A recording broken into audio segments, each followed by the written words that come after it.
Bobom aytardilar, bizni oyoq og'rig'idan mahsi va tancha, ya'ni sandal ko'proq asragan.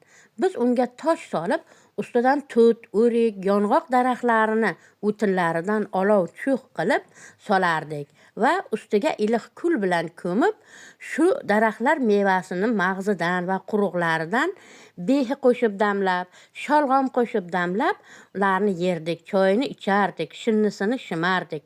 Kalla pocha kemirib, sho'rvasidan iligimiz to'lgan. Belda quvvat, oyoqda shiddat so'nmagan. Oyoqlarimizga doim hozirgi bandajlar o'rniga paxtali bog'lamlar ostidan shifoli moylardan surtib olardik. Oyoqni asrasang, tomoqni ham, boshni ham asragan bo'lasan, bolam. Bo'sh qop tik turmas, sovuq oyoq qish oshmas deganlar.